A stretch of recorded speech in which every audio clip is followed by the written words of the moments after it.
여러분 안녕하십니까. 문화심리 사회 연애 현상을 읽어주는 상담심리학 박사 권영찬 교수입니다. 오늘도 바쁩니다.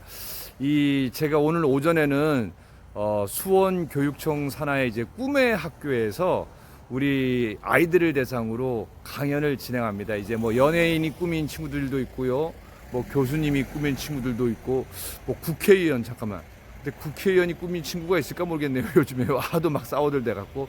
그래서 이곳에서 오늘 아이들을 위한 재능 기부, 어머님들도 오십니다. 마스크 다 쓰고 손 소독하고 미리 발열 체크를 다 하신 분만 가능하기 때문에 소급으로 운영됩니다.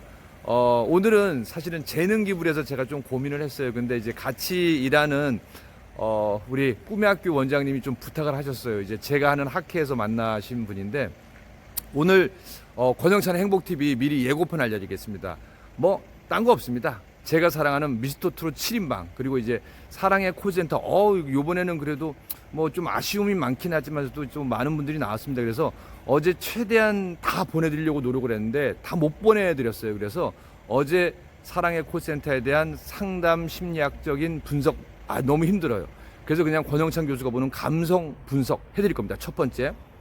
두 번째는 뭐냐, 김호중 씨가 뭐 많은 공격을 받고 있어요. 근데 팩트로 보면은 사실은 제가 보면 아무것도 아닌데 저걸 막 굉장히 크게 이렇게 보도가 되는 분들과 또 하는 분들이 있어요. 근데 거기에 대해서 사실은 SBS 뉴스나 다른 뉴스에 김호중 씨의 인터뷰가 많이 나갔어요. 그렇게 일반 공중파 종편 보도국 바보 아닙니다. TV조선도 바보 아닙니다. 이미 거기에 대한 자료는 다 어느 정도 준비를 했기 때문에 김호중 씨를 방송에 출연하는 거고, 문제가 없다고 보기 때문에 이미 그 김호중 씨의 트바로티 내용은요, 고딩 때부터 SBS, 물론 저런 건 있어요. 우리 작가들이 글을 쓸 때 약간의 MSG가 들어가는 게 그게 좀 문제인 것 같고, 근데 뭐 그것도 살다 보면 그분들도 재미를 주기 위한 건데, 그러니까 김호중 씨 자체는 잘못이 없습니다. 그리고 또 한 가지는 뭐냐면은, 제가 어제도 그제도 방송 봤는데 나온 기사들을 보고 설명해 주시더라고요. 근데 그거는 김호중 씨 잘못이 아니에요. 제가 인터뷰한 내용도요, A 기자가 쓰기에 따라서 다르게 쓰더라고요. B 기자가, C 기자가. 제가 예를 들어서 그러잖아요. 우리 영탁님 같은 경우에도 어떻게 되느냐면요, 앨범을 냈을 때부터 만약에 한다, 그러면 13년이 무명 맞습니다. 근데 앨범을 내기 전에 영남가요제 나간 비상부터, 저는 거기서부터가 시작됐다고 생각하거든요. 그러면 무명 생활이 15년이 맞습니다. 이명웅님도 마찬가지입니다. 그래서 거기에 대한 방송 내용을 알려드릴 거고요. 이제 또 한 가지는 뭐냐, 참 많은 유튜브 분들이 나쁜 게, 우리 이명웅님과 김호중님의 팬카페를 싸움을 붙여놨어요. 왜일까요? 싸움을 붙여서 얻는 이득이 뭘까요? 그거는 팬덤을 잘 활용하는 겁니다. 무슨 얘기냐, 누군가를 공격을 할 때는요, 내 편을 만들어야 됩니다.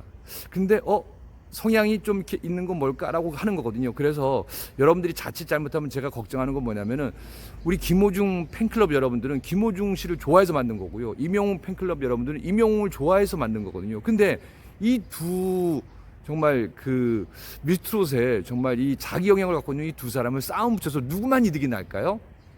그 싸움 붙이는 유튜버만 이익이 납니다. 왜냐? 이명웅 씨 팬들을 와서 이명웅 씨를 의리남, 좋은 걸 많이 얘기를 합니다. 그리고 반대로 김호중을 공격합니다. 그러면은 이모중 팬 여러분들도 들어오고요, 또 김호중 팬 여러분들 들어와요. 근데 사실은 거기 보니까 이명웅 씨 칭찬을 많이 해놔요. 그러면 팬 입장에서는 너무 기분이 좋은 거거든요. 근데 김호중 씨 팬 입장에서는 기분이 나빠요. 그러니까 여기를 싸움을 붙이는 거예요. 그래서 얻는 결과로는 폭발적인 조회수입니다. 그래서 거기에 대한 말씀을 드릴 테니까요. 저는 한 1시간 반 정도 아이들과 어머니에게 꿈과 희망에 대한 얘기를 할 겁니다. 제2의 서수용 선생님을 꿈꾸고 있는데요. 근데 서수용 선생님은 학교 현장에서 아이들을 직접 만나다 보니까 꾸준히 케어가 되는데, 저는 이렇게 한 달에 한 번, 아니면 또 이렇게 격달로 와서 재능 기부하는 걸로 만족을 해야 됩니다. 그래도 제 강연을 듣고 삶의 변화가 일어나는 우리 아이들, 또 어머님들 한 분이라고 있다면요, 또 해야죠. 그렇죠? 그래서 저는 항상 팩트만 기반으로 방송을 하려고 합니다. 그리고 이왕이면요, 저는 악플 방송 적어도 안 합니다. 칭찬하기도 아까운 세상이고요, 정말 그 사람 장점 나열하기도 아까운 세상입니다. 그래서 저는 요 강연 끝나고 오늘은 조금 오후에 늦게 봐야 될 것 같습니다.